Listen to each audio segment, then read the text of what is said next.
Today's video, we're going to talk about how to see all search terms that triggered your ads on PMax. Not just some of them, but completely all of them. And what the performance was on each individual term in terms of clicks, conversions, ROI, and so forth, which comes in very handy to make you more money in two distinct different ways that I'm going to talk about in today's video. So the main reason why I wanted to make this video here today is not a lot of people have realized yet, and I didn't for a while, that you could actually get access to all the data. Before, and at least initially with PMax, they would only give you a select sampling of the data, and then later on, and it was only for like the last 30 days, 7 to 30 days. Then they started coming out where you could get the sampling of data for the last, year to 2 years, and then it was unlimited amounts of time, and then they let us download not a sampling of the data, but all the search terms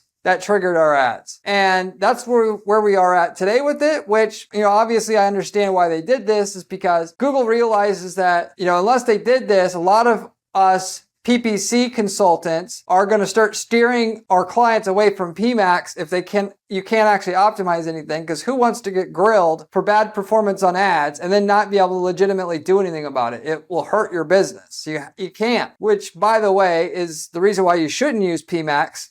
And for that matter, I only use PMax on shopping campaigns, and I'll explain why on this video, for shopping placements, not lead generation, because you can do a lot better not using PMax for that. But I'll go through what the search term data means and how it's specifically going to make you more money. With that said, and then I'll give you a case study as well to explain just how profitable this actually is with a couple clients that we worked with in the past. So stay to the end of the video for that. With that said, before I get into the content though, if you do not know who I am yet, I am Corey Zyman, owner of Guaranteed PPC, an online advertising agency that specializes in guaranteeing results for their clients. That is, we do not charge our clients management fees until we can get them a certain minimum lift in the profitability up front before taking payment. We are the only agency out there doing anything like this, which should tell you something about the quality of the information that we share with you on this particular channel. So with that said, the benefits, first of all, to where you understand what you can do with the search term data, if it's not already clear, and why you would want to download all of it, like I'm going to mention here in a minute. There's two reasons, like I said on the start of the video, why you would want search term data to begin with. The first of which is so that you can have a basis to add negative keywords to your campaign. And you can actually add negative keywords to PMax campaigns by contacting support. There's an actual form that you could submit where you could say, hey, I want to add these negative keywords to my PMax campaign here, and they'll let you do it itself. So, and that also wasn't allowable before when PMax first came out, and Google's, basically backpedaled on their idea of what PMax should be, which is an easy way to run ads across all their different channels, search, shopping, display, and do it very easily. The hidden reason for it was they wanted to sell a bunch of crappy placements that nobody wants. And they just mixed the good in with all the bad and to sell you the bad. And they realized that people were so fed up with the performance that they had to start giving away to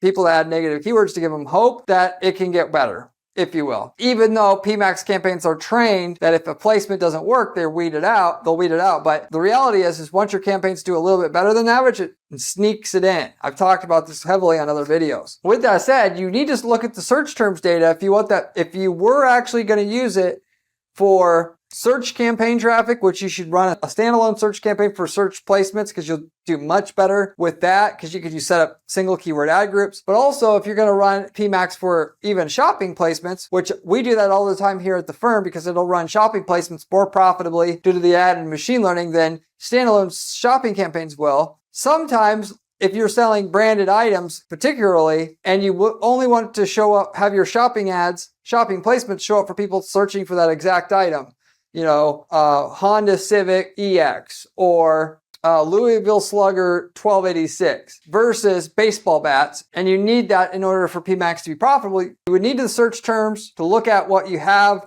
coming in, what you've paid for so far so that you can add negative keywords to the account to get it drilled in to the actual searches you want your ads to show up for that are actually profitable. And similarly, find out which search terms are profitable and which are not, what are bringing in sales or not. So you know what negative keywords to add. Do I want to add negative keywords to block anything where someone's not searching for a specific product? Yes, I do, because that's where all the money's coming from and that's what's actually profitable. Okay, now we're going to add negative keywords. So with that said, if you don't know how to add negative keywords to a PMax campaign, let me know it down in the comment section. I'll point you to the forum where you can do this. But that's the first overall reason why you would want to use the tutorial here to get all the search terms data for your PMax campaign since the beginning of running it. The other is you use for new search keywords. So this is where, like I said, you'll make more money running standalone search campaigns than you will running search placements inside your PMax campaign, or running search placements through a standalone search campaign, then running those same search placements, or try to run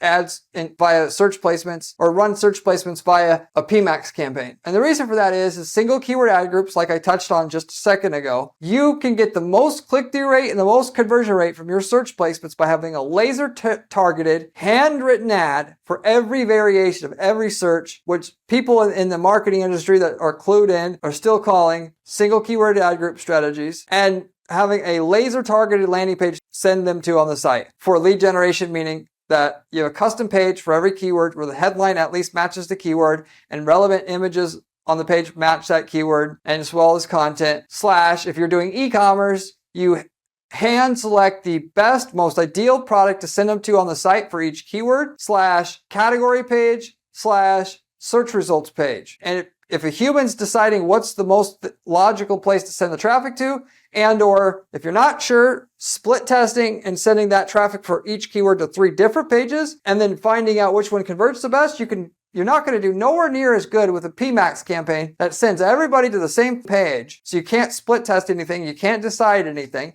And then on top of it, one ad pretty much has to run for all of it. And then with that said, if you have the search terms data, you can actually see the terms that are converting through your PMax campaign and then use it to build up your search strategy. A lot of you guys struggle to get search campaigns working, so you only rely on your PMax campaign in an e-commerce market. And for that matter, or they'll run standalone shopping or whatever, but they're running PMax only because they try to get search campaigns to work and they failed. Search campaigns, mostly people fail though with those in their e-commerce businesses because it takes more effort to set up than a PMax campaign. PMax campaign, once it's set up, it's already done. A lot of times, hundreds of hours of work into a search campaign to have it really pay. And for that matter, it'll bring in an extra, like, our average account, e-commerce account, 40% of our sales are going to come from our search campaigns, 60 are going to come from PMax. So it's really worth doing this and literally spending the hundreds of hours of work setting it up. But if you're a novice, you can almost always get search campaigns to work simply by downloading the search terms report, finding the search terms that actually converted into a sale, or if you want to be a little bit more sure about yourself, search terms that converted into a sale at least more than once, but at least twice. Then you take that term, you know that it will work, you put it into a standalone search campaign, make a unique ad, a unique landing page for it to triple down on it, and you only run that. And then periodically, every 90 days, you go back into your PMax campaign to find other search terms that converted, and you add it to your search campaign, and pretty soon your search campaign's got hundreds of keywords in it, and it's really rocking and rolling for you.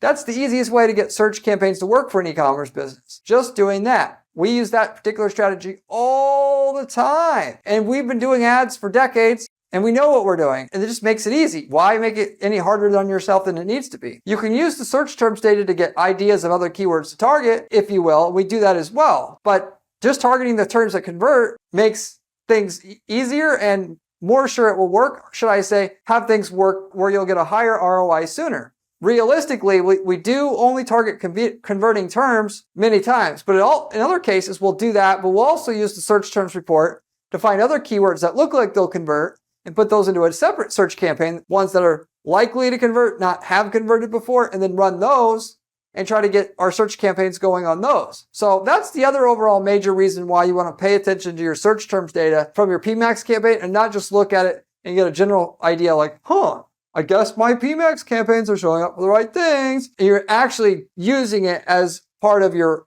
search strategy and using it as a part of your refinement strategy for that PMax campaign. And you're adding negative keywords to your PMax campaign on a regular basis. For that matter, by the way, adding negative keywords to your PMax campaign, you have to be careful for it. They're sensitive. For the most part, only add stuff in there as a negative keyword that looks like it's gotten hundreds of clicks and no conversions, something like that. For the most part, if you're actually using PMax for lead generation, it should be something that's gotten 100 clicks and no conversions or more, or if it's e-commerce, 1,000 clicks and no conversions or more. And for that matter, you could add the search term as a negative keyword, but you could also do something called single keyword weed out, like what we use at our firm. So basically, you go through the search terms report once you have it, and you look at and you filter out all search terms that have the word big in it, let's say.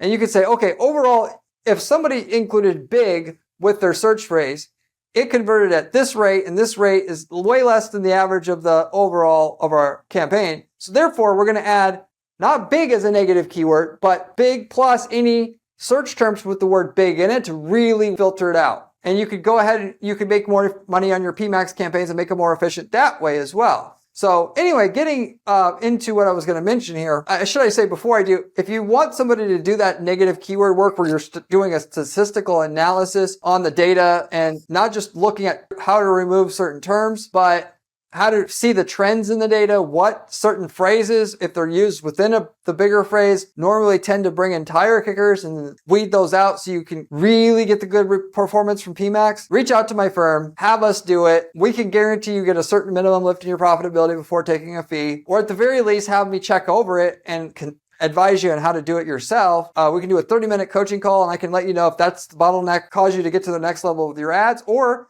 find out what it is. And all the people that have been reaching out to me since I started doing coaching calls and announcing it on this channel in the last year, they all have come back for more coaching and or say they're going to come back shortly for more coaching because they got so much value out of our coaching calls. It was ridiculous. So if you're interested in that, you can also reach out. We also sell ad templates. If we've already worked in your niche market already, instead of figuring out all the winning ads and landing pages and all that stuff that you need to make money in that market, buy it from us. If we've ran ads in your niche in a different city or different country, you could just take all the winning ads, landing pages, campaign templates that work for your niche market, copy paste them in your account, and get the same results we've got before with none of the work and none of the money it took for us to split test things to find out how to get to a certain level of profit in a market. And we can tell you the profit you're going to get with it up front using them. And we've worked in over 100 different niche markets. So the chances are quite high we've worked in your niche before. So at the very least, you should reach out and see if we've worked in your niche and what results we've got so you would know what you stand to gain. So with that said, getting into the point of this video, to get all the search term data, not just some of it, what you're going to want to do is go to the Insights menu on your PMax campaign.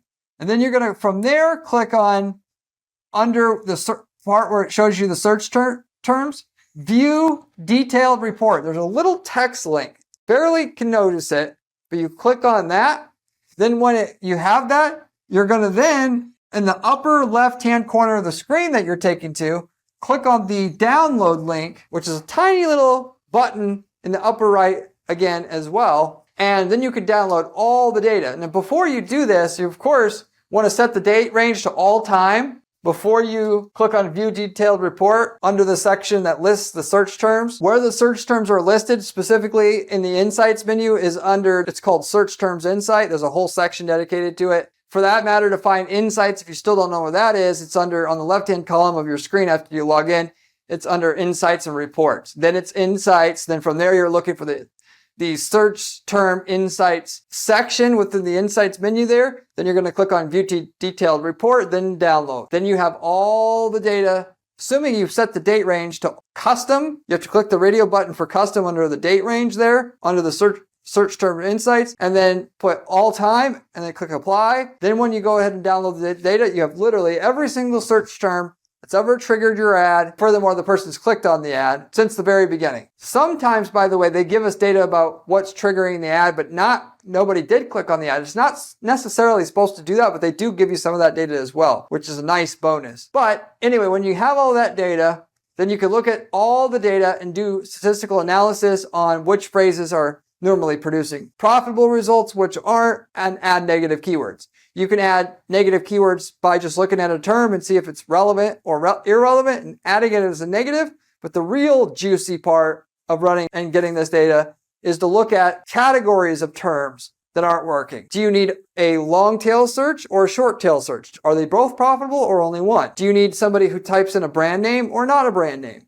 Do you need somebody who types in pottery wheels for sale or best pottery wheels for sale? Does the word, if the user uses the word best in their phrase, does it normally lead to profit or does it not? And finding out what those trends are and then adding negative keywords to carve out your campaign or send it in the direction where it'll be more profitable and you can scale more ultimately, because it'll make it more profitable because it'll cut waste out, but it'll also help it scale because Google's system will understand better how to run it and you'll scale better, quicker as well along with it. And then of course, you're going to use that data to start your search campaigns as well. Now, I mentioned before that you don't want to typically run PMax campaigns for lead generation campaigns. And the reason for that is you can run the search campaigns way more efficiently than you can run and search placements through a search campaign than you can through running those search placements through a PMax campaign. Because you can use single keyword ad groups, which will get you much higher click-through rates and conversion rates than you could get through that PMax campaign for the search placements. But also because you can steer the campaigns a lot easier and a lot better. Instead of using signals, you can actually go in there and say, hey, I do not want males. I do not want users over 65 years old. I do not want people that have kids. And if you use manual bidding, you can actually go further. You could say, anybody who goes to church, I don't want those people seeing my ads, through using a negative bid adjustment on the audience level. And there's a lot more levers and switches in there so that if your campaign performance isn't good, or even if it is good, they give you a lot more data to work with to know what you want to weed out, other than just, instead of just using negative keywords, you can weed things out on a user level in terms of not what they're searching, but who they are, what they are specifically. Okay? So, and then for that matter, if you run PMax campaigns to do lead generation, totally not disputed, because Google's going to start to run your ads on the display network, which are full of bots. The bots are actually to try to rob money from you as the advertiser, are set up to click on your ads, go to your site, fill out your forms, so it tricks your person running your account that, hey, it's converting. Let's go and advertise more on this website. And then the whole budget ends up getting eaten up by display network traffic because it converts the best. And it converts the best because bots are clicking on the ads. There's no results in that. There's no profit in doing that. So then you could fix that technically if you use offline conversion tracking and import and score your leads and then import those leads, the score of those leads, to your PMax campaign and set it up to where the campaign has to optimize for high quality leads that have a high average lead score. But even then, you're still going to do better with the standalone search campaign than you will do with running search placements to that PMax campaign. And for that matter, it's the same thing with display, YouTube, and then demand gen. You will do better running those campaigns by itself than running it through PMax. A lot of people say how good PMax is. It's really is a joke. Outside of running the shopping placement, it's there to make it convenient. It's not set up to make you the most money. If you want to trade money in for convenience and simplicity, go ahead and run your PMax. You know, if you're really that rich to where you can waste half your ad budget because you don't want to put the time in to do it right, the right standalone campaigns, go ahead and do it. You can't say that you weren't warned. For that matter, you know, there's a lot of little small details about running Google ads that you have to know about because Google's constantly changing all the rules, adding new stuff in there to make us waste our money so they can make more money for themselves. All of that stuff that comes up, I talk about on this channel in detail. And I'm able to do that because I spend 40 hours a week doing ad strategy at our firm as my sole job. And I give you that information, and which is unique because most of the information you find on YouTube looks fancy, has fancy editing. The person that is talking on the video don't manage any ads, or they manage a few and not very many, or they run a firm and they don't manage any ads themselves, so they really don't know what to do. They don't guarantee any results because they're not good enough to do that. So if you're going to pay attention to anybody, you know, as arrogant as it sounds, you should pay attention to myself first because I'm actually in the weeds doing the work on an ongoing basis. And I've been doing it over a decade at our firm alone and 20 years overall, if you count the businesses that I've ran and scaled up as well, e-commerce businesses before that, and which I still run today. So, ultimately you should subscribe to the channel if you're serious about making money with ads. I mean, really serious. I don't give you, perfect package of information with a bow on the top, a nice clean bow on the top. But that's not what making money with ads is on Google Ads. Because if it were that easy and that slick everybody would do it and there would be no edge anymore. And you have to do better than your competition in order to make money, bottom line. So either you put the work in and you understand how it works, or you go to the wayside and you just lose money. Unfortunately, that's what you need to hear. Furthermore, I've got a great blog on my site at guaranteedppc.com/blog with the strategies that I'm using at our firm to guarantee our clients' results as well. You should definitely check that out as well. You can find that at guaranteedppc.com/blog. The blog documents all the strategies with the screenshots, everything you would need to use them. So, but with that said, that pretty much covers everything. If you want to know, I mentioned I would do a couple case studies. If you want to know how much of a difference a PMax campaign can do just by adding negative keywords, we had a particular client that sells elderly care supplies and like motorized scooters, lift chairs, and so forth. And with that said, just by adding negative keywords, downloading all the data and looking at the trends in the search term data, and then adding negative keywords, finding words like best, and then weeding out search terms that had best in them because they don't convert very well, and weeding out, and the big one in that space was weeding out people who aren't searching for a specific product, at least at the stage we were at, being having a fairly new account that was more than 18 months old. Adding in all those negative keywords, we went through all the data, added a whole chunk of negative keywords all at once. We went from having an ROI of about 1.7 or 1.7 ROAS to, once the data stabilized after 90 days of adding the negative keywords, because usually when you add negative keywords, it'll cause some volatility negatively, then it'll come back if you've done it right. We went from a 1.7 to over a 3, just adding the negative keywords in there the right way, which is pretty common if you know how to run negative keywords right with the PMax. And then furthermore, different client that sells house paint, we took all the search terms data out of their PMax campaign and created a separate campaign that targets all the people who have converted into a sale before, as well as a whole separate campaign for people who look like they would convert, like I told you about before, we often do. We already had standalone search campaigns already that we were running, where we use Google Keyword Planner to find out the data and so on and so forth. Our search campaign profit that we were making from our search campaigns, once we harvested all that PMax data, given that close to 70% of all our click data was coming from PMax at that time, we more than doubled the amount of sales and profit our search campaigns were getting just utilizing that data. It's more like 3x, closer to 3x actually, thinking back at it, but certainly over double. With that said, that's the type of results you can get, wing and search with what you think you should target, and then actually having the data about all the different ways people search, particularly if you're going to set up unique ads and unique landing pages for all of them, like we do at our firm, which is why it worked the way that I said it did for that particular company selling house paint. So anyway, that's a perfect idea of how and why you should do this, and on both sides of the aisle in terms of using the search terms to add negative keywords, and then also to build better search campaigns or search campaigns in general. So with that said, I'm going to wrap everything up with that. Thank you very much for watching. I'll see you on the next one. Remember when I said PMax campaigns was important during this video? Well, this video here tells you how to do it.